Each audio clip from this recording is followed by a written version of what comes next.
Greetings, everybody. I'm Jeremiah. That's him. She's Vania. That's me. Welcome to another episode of the Beard and Curls podcast, where culture and creativity meets consciousness. And if you're new here, consider subscribing to our YouTube channel or follow us on your favorite platform for the latest, most exciting conversations anywhere. You ready? I'm ready. Cue that intro. What's up, guys? It's your girl Margot Bingham. Karen Parsons. You're now tuned in. You're now tuned in. You're now tuned in. You are now tuned in. You are now tuned in to Beard and Curls. Beard and Curls. Beard and Curls. Beard and Curls. Beard and Curls. Keep it locked. Today's guest is a student from London who's currently attending Duke University. You may know her best from a photo of her holding a sign that read, "Why is ending racism a debate?" from the London protest that just went viral. Ever since then, she's been using her platform to bring attention to the movement. You know her, you love her. Darcy, welcome to the show. Thank you for having me. Glad to have you on. So let's jump right into it. So what's the story behind that iconic post of you holding a sign that says, "Why is ending racism a debate?" What's the story behind that? Yeah, so I guess I'll go back to the day when I saw the video of George Floyd's death. And I remember sitting there and I was like, overwhelmed with emotions, with anger, like I was upset, everything. And I just knew I wanted to be a part of something to help because I felt so strongly about it. And when I heard the protests were coming to London, straight away I asked my parents, because obviously there was the risk of corona, but we decided it was worth the risk of going because it was something that I felt like I needed to support. So anyway, yeah, I was up at the protest in London and the photographer, Miss Harriman, I didn't know him at the time. Everyone was taking photos to everyone. So I was like, yeah, it's fine if you take a photo of me. Didn't think anything of it. And then 2 days later, my friend messages me like, hey, that photo has been published by the editor of Vogue. And I was like, whoa. And then from there, I guess it kind of, all the celebrities saw it. And then it went all the way up to Martin Luther King III posting it. And yeah, I mean, at that point, I realized the impact of the scale of that photo had, been on. Wow. So tell me a little bit more about the photo itself. Like, so how did you come up with that concept of writing that particular message on the sign? Yeah, I mean, it was quite a funny story, actually, because I had initially a Martin Luther King quote. And then I remember the night before I ran down at like 2 a.m. So I decided it wasn't good enough. I painted over it all in white. In the morning, the sign was still wet. But I saw something on Instagram which made me stop and think about like why ending racism is a debate, because most people don't consider themselves racist. So I just thought I'd put a question, put it like straight up. And yeah, so I put that on, and I think that's what captured Miss Anne's eye was the sign. And also in the photo, you've got the man behind who's sticking his fist out. Like it's things like that you couldn't plan. So I think I know there's a lot of unplanned emotion in that photo. How long did it take you to actually put it all together, to write it out and everything like that? Oh, I had about 5 minutes to do it because I had to get my train. Like the paint was still wet on the train.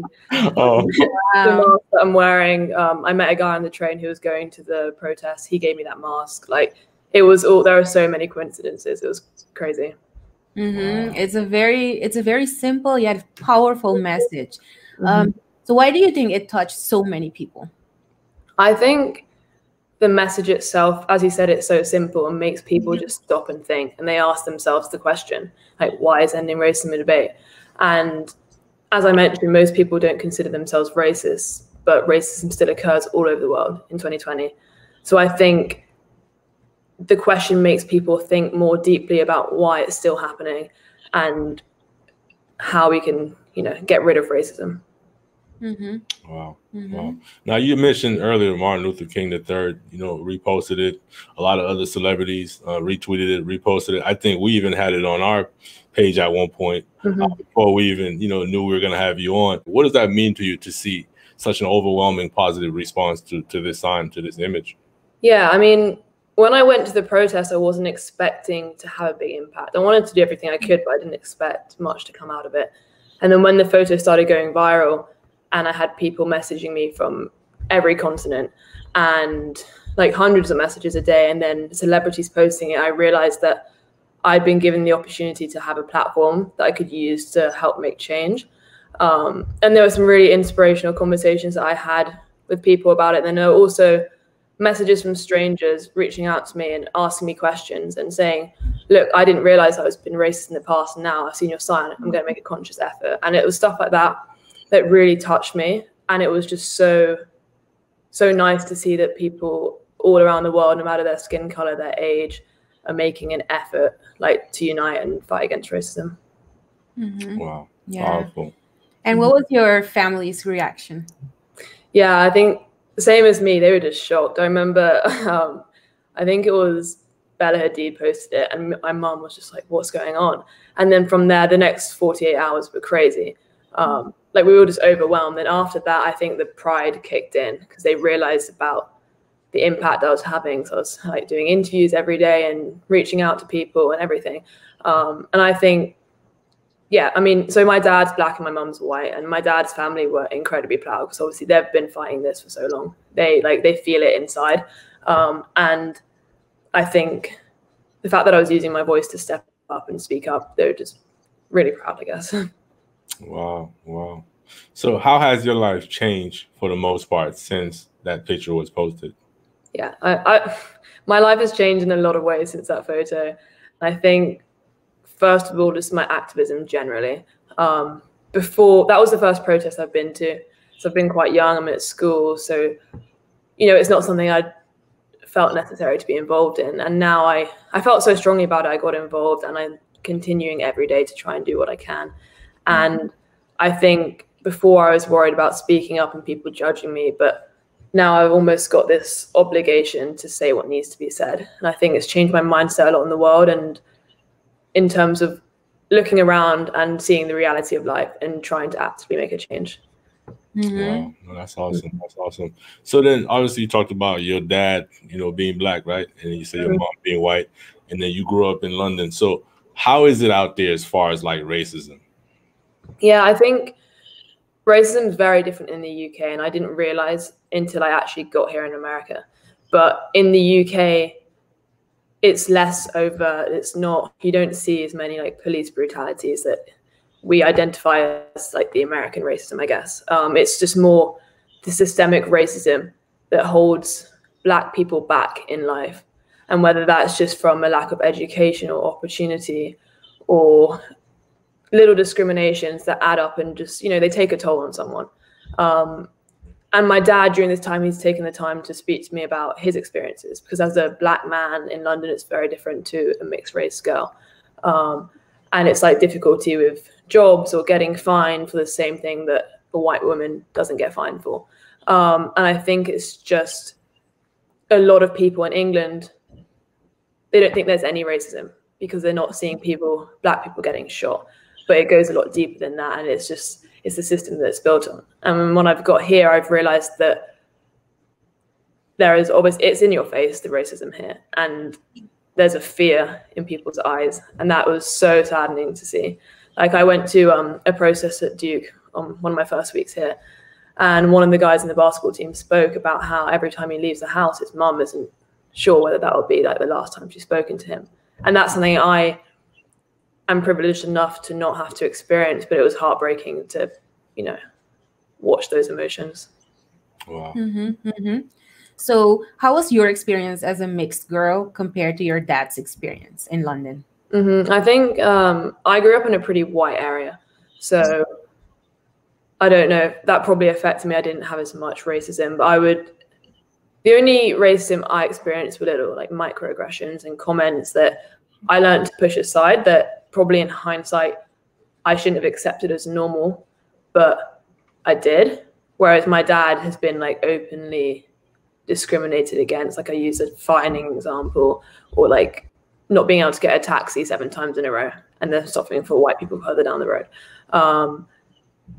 But I think one thing I've noticed with this movement, like getting bigger, is people are feeling like they have to justify themselves for like this racist act being worse than other. But in reality, like any racist act is just wrong, you know?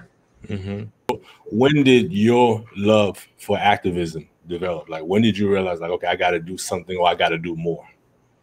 If I'm being completely honest, I wasn't that active until this year. I saw the video and it had sparked an emotion in me that I hadn't felt ever before. I never felt so strongly about something, and I really, really wanted to get involved. And then I wasn't sure how long it would continue, but now like I can't see myself losing this passion. And like every day I'm just wanting to do something, and it's been great that I've got the opportunity to do it. And also now I can like reach people in America and England, which is very, it's great. And it's interesting to see the difference as well. Mm-hmm. Definitely. And what are the things that you do now? Like you say, like you're involved often, like, yeah. So like, how does your day look like? Yeah, I mean, it varies. I would say in June, after the post went viral, I was doing like 2 or 3 interviews a day, like for newspapers or radios or, you know, podcasts, anything. And that, you know, that helps, but there isn't that much direct change. And I think a big part of it is education, because as I said, a lot of people in England, at least, are unaware of racism. So I've been educating my friends, and it's having those difficult conversations is really important, I think.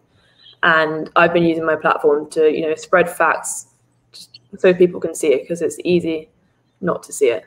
And also now I think it's quite difficult to try and find something where you can actively make a difference. So I know here at Duke, we've had conversations as a team with the field hockey team about what we can actively do. And for example, we're looking to target some local charities to help out those minorities. And I think helping out local businesses and charities and just giving what you can if you're in that position of privilege is really, really important. And so I wanted to kind of go back to something else that we talked about. So like we talked about growing up in England and, you know, the different experiences and things like that. So obviously it's a little bit different, you know, in England than it is in America. So are there still protests going on right now in England? Yeah. There are some that go on. I think there are weekly ones that go on, and people just get together. Some people give speeches, or they'll just sing together, you know, just like come together. And I know a couple of weekends ago, it was Notting Hill Carnival. I don't know if you guys are aware of that. It's like the carnival that happens in the Caribbean. And they bring it to London every year. And this year they used it as a chance to be the biggest protest of the year. I mean, it was a shame I couldn't go, but it was so good to see how many people were there. And I know that people are still hungry. And like the shooting of Jacob Blake, for example, you know, the reaction to that was huge as well. And I think people say like it's a movement, not a moment, and it's got to be like we need the endurance to keep going until something actually happens. And what are the things that you're trying to accomplish in England with the protests? Are there specific things? I think there are lots of different reasons. So initially, a lot of it was for justice in America, just, you know, to spread the word. And then it's also for changes to happen like in the systems, because it's got to happen top down sometimes. Because I think if there's a lack of representation in the government, then a lack of laws get put in place that help people. And if you're in those positions where you don't have the opportunities, it's almost impossible to get out. And I think people are looking for like help from the government, a lot of it, and also just fighting back on the little things that have, not necessarily little things, just the things that have happened in the past and seeking for justice and that. What are some of the debates that you've personally heard from others as far as this conversation about racism? Yeah, I mean, I've had all sorts of like comments on my photo, and I don't understand people's points of view, but they can say like racism will end when Black people stop hating white people, or when Black people deserve to get shot because they're more violent. But like, if you look, it's just wrong in so many ways. And I don't understand how people can think like that. But the only way you can do it is by taking people and literally just, you know, give them the time of day so that you can speak to them and try and get through to someone else. And I just, I don't understand personally. Obviously, I don't think it should be a debate. Do you find yourself engaging in like back and forth conversation with some of the people who comment? I try not to antagonize myself too much with that, but sometimes people will get into arguments on my post, and I'm just like reading all the comments and seeing it happen. But it was more at home with like my white friends and family, and who weren't for the protest. Because people are unaware of racism, they don't feel the need to protest. They think it's unnecessary. And I think that was one of the biggest arguments I had. Some people don't understand, so it's opening their eyes, and then they can understand your point of view. And so obviously, you're a field hockey player, which is predominantly a white sport. What has your experiences been like, you know, as a field hockey player? Yeah, I think I've been lucky that I haven't personally experienced any racism in hockey. I know others have, but that's my personal experience. And I think being in a predominantly white sport, when you're starting at a young age, you look for role models who look like yourself, and I didn't have that in hockey. And I think that could discourage a lot of younger kids, which is a shame. They don't have the opportunity or the access or whatever it is to play the sport. And I think there is just a lack of representation of Black athletes and Black board members in like governing bodies. And it's good to see now that the Black athletes are stepping up, but I think there needs to be more. Kids need role models, and we don't have that in hockey for Black kids starting sport. As you said, it's a very white sport, so lots of my all my teammates basically are white, but they've stepped up and they've asked me questions and they're helping and they're supporting, and it is really nice to see some of the ladies in my team back home who I look up to, who like have got Olympic gold medals. They have asked, they've stepped down and asked me, and they're opening their eyes and seeing what they can do to help. Have you had any like little kids, little girls, mixed or Black, reach out to you and tell you just what an inspiration you've been to them? I've had ones that play hockey and just sports. I've had loads of people reach out, and it's really touching. And like one girl, she interviewed me for a project that she wants to do at school about racism in sport. And it's really nice to see that. And I think, as I was saying about role models, it does make a difference. And like at my club, for example, above me, there were no Black female hockey players. Whereas below me, there are 5, 10 maybe. And I'm not saying that's directly as me, but it makes a difference. And I think people have got to realize how big one person's impact can be. Have you experienced any racism since you moved to the US? I think I haven't experienced anything, but I think the fact that I'm in a closed university at this time, obviously there's limited social interactions anyway with Corona, but I think everyone's quite aware of the situation at Duke, but I think it's very different to what the real world is in America. And I remember before I came out here, I was getting my hair done, and this white lady, I was speaking to her, she's from America, and she told me that I should get a pocket pistol to protect myself because I'm going to America, because I'm Black. And that was it, just because of the color of my skin. And that sucked to hear, Did she say why? Why you should get a pocket pistol? She said, I need to protect myself because there'll be people that hate on me, or they would take advantage of me because of the color of my skin or whatever it may be. And I think also the difference here between the police, the way the media's portrayed it and what we've seen, like I am afraid of the police here, like automatically, which is so wrong because they're the people who are there to protect us, whereas at home I'm not. And I think that's sad because obviously not all policemen are going around shooting, hurting, abusing Black people. But there's obviously a problem in the system if that's how I feel. Wow. Mm-hmm. And you've only been here for like a month. Yeah, and it's only campus police, like probably. Yeah. Oh, so I want to kind of go back to the protests. So you've actually been on the ground protesting. So what have you experienced or witnessed firsthand protesting on the ground? Yeah, the first protest I went to, the one with the photo was taking, it was just such an overwhelming experience. Like it was so powerful in so many ways. Everyone was there united, like all ages, all races, just there fighting for the same thing, fighting for equality. And I just remember there was one point I was on top of like this platform and it kind of went silent, and I put my fist up and someone looked at me and they did it, and the whole crowd down like that, like hundreds of people just stopped in silence and did it. And it's just that unity was incredible to see how many people actually care. And I've been to others, I said that people were singing, and it's just, it was good vibes, that everyone was happy and you're celebrating like Black people. And I don't know, it's hard to put into words how it felt. And then the one I had over here was chilling, seeing the emotions here, and the reality of the situation, the gravity of it here. Wow. The reason I ask is because there's a lot of misinformation or disinformation around what's truly happening. A lot of times people link protesting to rioting and looting and things like that. Can you speak to that a little bit? Yeah, it's such a shame that the media focuses on the moments where there are violence, because the majority of it isn't.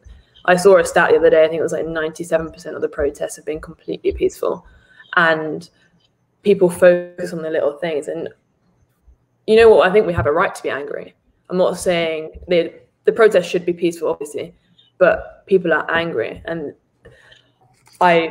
it's just such a shame that the media focused on it. Like, I remember I was on the radio, and one of the presenters kept asking me about the violence. Like, there was one night in London where a policewoman got hurt because the media said that someone threw something at the horse, but if you look at the video from a different angle, she actually just rode into like a traffic light.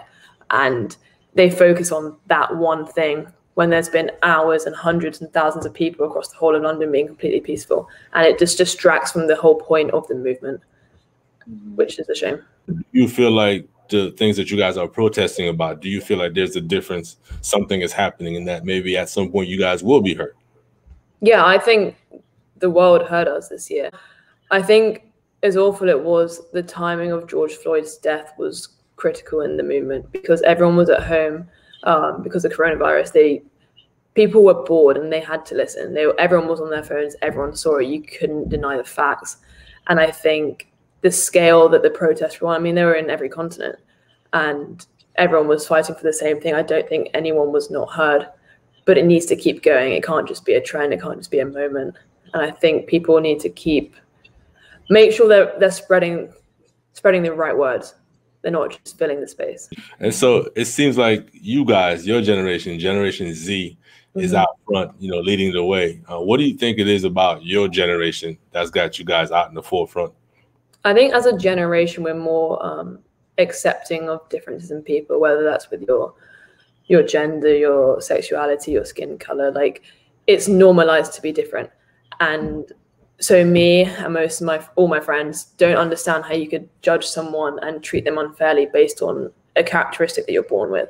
And I think that's the difference, whereas in the past it was not accepted. And we have this mindset, and people say that we're always on our phones, but it also means that we can always educate ourselves. We see the news. If someone shares something, everyone sees it. And we can share something so easily and get involved so easily just from being at home. And I think that makes a huge difference. It's what we're going to live to. So it's our responsibility for our own futures. Mm-hmm. So you said like you guys understand and accept. It's one thing to understand, but it's another thing to really take action. Do you experience any fear? Yeah, of course you experience fear. Like, you're putting yourself out there.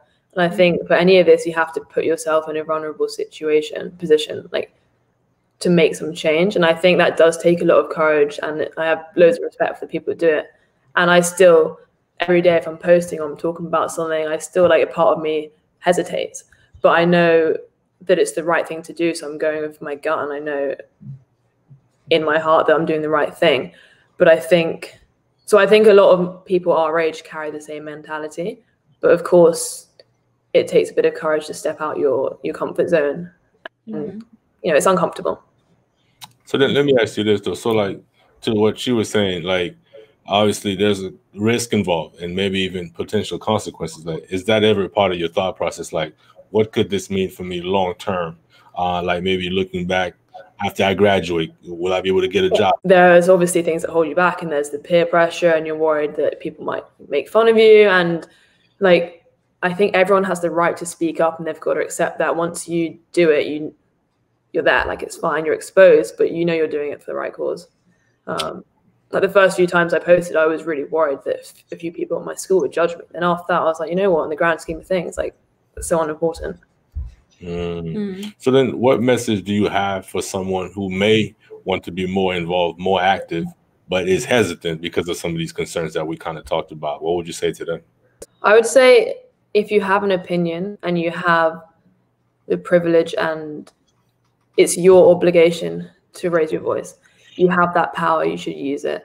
And I think you need to use that power, like, to be better, to help others, to educate people. And with that power becomes responsibility. And I think everyone has that individual power, no matter how small, whether you reach 1 people, whether you reach 1,000 people, each little difference makes a difference. I think you've got to remember that when you're scared to speak, because of some hate you might get. Because for the greater good, you have that responsibility to help those who don't have the power to help themselves. All right. Well, definitely appreciate you being willing to come on and share everything that you did. So what do you have coming up personally? What can we be on the lookout for? Well, there are a few filming documentaries that are coming out, and I can't speak about them directly now, but they'll be out within the next few months, I'm sure. And also, as I said, us at Duke Field Hockey, we're looking to help out some of the local charities and also on a wider scale. We're trying to figure out at the moment how we can do that within Corona restrictions. But I think I'm going to stay active from America, online, everything. Yeah, I'm just going to keep doing what I can do. And where can someone find you online? So I've got Instagram, and my account's Darcy.Bourne, spelled like my name. And I also am on Twitter, because that's where Martin Luther King posted it, King the Third, sorry. And that's Darcy Bourne, I think, is my account name. So any of those. And if people want to reach out, DM me, message me, I'll reply to anyone, have a conversation, anything you want. Okay. Wow. Thank you. Darcy, thank you so much for everything you shared with us. Thank you for coming on. We appreciate it. Thank you for having me. I enjoyed it. Well, there you have it, folks. That's our show for today. Thanks again for tuning in. And as always, like it or not, Beard and Curls is the new his and hers.